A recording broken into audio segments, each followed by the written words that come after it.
Siguro naman, sapat na nagawa ko para sa inyong dalawa. Napatapos na kita sa pag-aaral, Renan. Nagawa ko na kung anong naipangako ko sa kay Mama at Papa bago sila mamatay.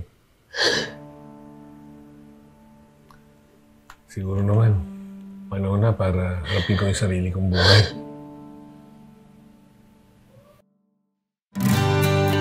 Walis ko, sir! Walis! Siyempre, ikaw! Ikaw! Sino? Ako? Sir, malinaw ang usapan.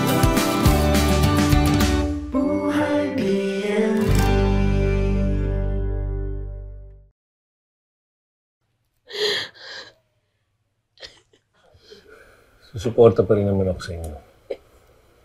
Lalo na sa magiging pamangkin ko. Mag-aabot pa rin naman ako. Pero siyempre, di na katulad ng dati.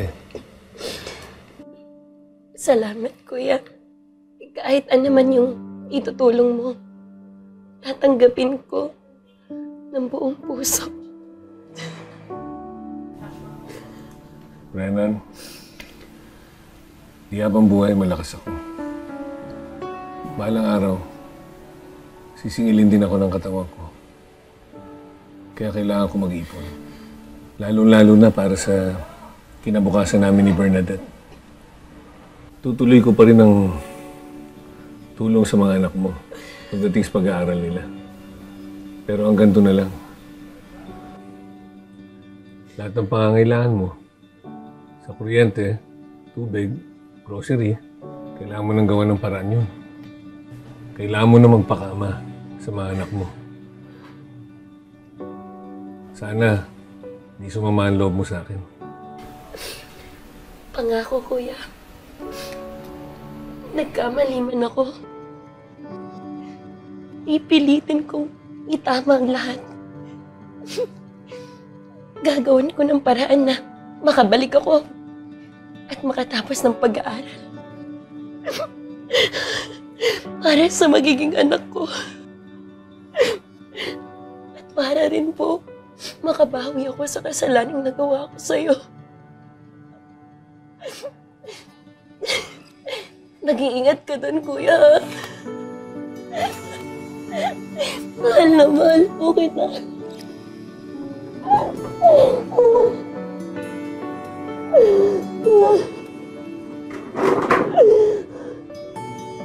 Renan! Saan ka pupunta?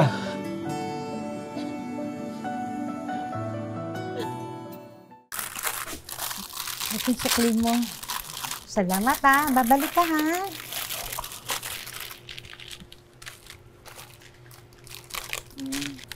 Anak, Ano yun, ma? sigurado ka na ba talaga na babalik ko sa abroad? Pwede namang dumito ka na lang. At itong sibuyot na lang ang pag-abroad din natin. Oo nga, Ate Bernadette. Kaya ko na to. Promise. Ako naman babawi sa'yo. At promise ko mag-iipon ako doon. Di ba, ma? At saka itong bahay natin, ipapataas ko hanggang 10th floor. Naku, Boyet. Mas kailangan ka ni Mama dito.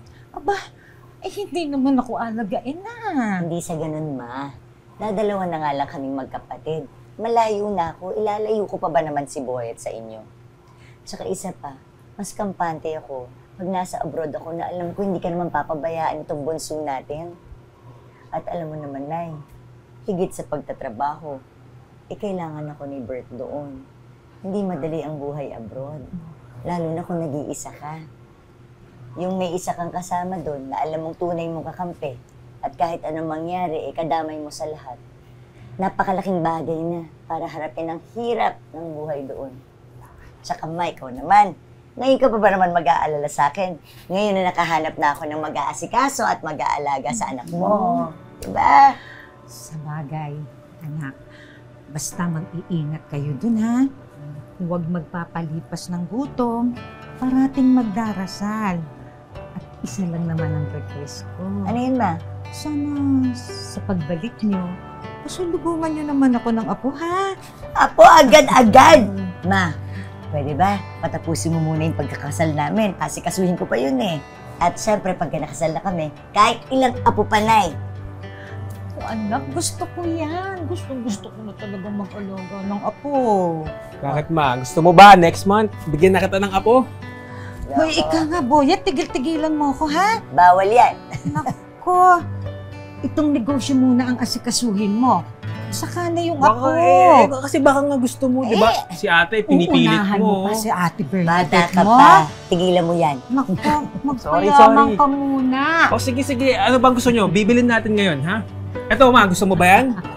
Tatanong ka na yan. Anak ko talaga, oo. Diyos ko. Sabi ma, Ay, naku. Ay, naku, mga anak ko. Love na love ko kayong dalawa. Ayan, tumulo na luha. Ay, naku, ano ba yan? Salamat. Ate Bernadette, O, Renan, bakit? alam ko ikaw nagkumbinsi kay Kuya para tigilan yung pagsuporta sa amin ng kapatid ko eh. Alam mo, napakadamot mo naman. Ano gusto mo? Suluhin lahat ng pera ng kuya ko? Ako? Madamot? Kilala mo ba ako para pagsalitaan ako ng ganyan? May sarili akong pera, Renan. May sarili akong ipon. At ano bang tingin mo kay Kuya Bert mo? Walang sariling desisyon? Kahit kailan di ko papakialaman ng desisyon ng kuya mo kung paano kayo alagaan. Pero alam ko ba't ka nagkakaganyan. Kasi nasanay ka na nag-aabang sa padala ng kuya mo. Nasanay ka na babaksak na lang ang grasya sa'yo. Renan, grow up. Malaki ka na. May edad ka na. Ikaw na rin na nagsabi, may sarili ka ng pamilya. Bakit hindi mo subukan na ikaw ang magtaguyod sa mga anak mo? Maawa ka naman sa kapatid mo. Isinantabi na niya yung sarili niyang kaligayahan para sa inyo. Alam mo, napakadami mo sinasabi. Hindi ka pa nga asawa, ang dami mo nang sinasabi, no? Sorry, Renan, pero ayoko makipagtalo sa'yo. Pero ikaw na nga ang naglustay ng perang pinaghirapan ng kuya mo. Ikaw pang may ganang maging ganyan. Kung gusto mong bumalik ang suporta ng kuya mo, baguhin mo ugali mo!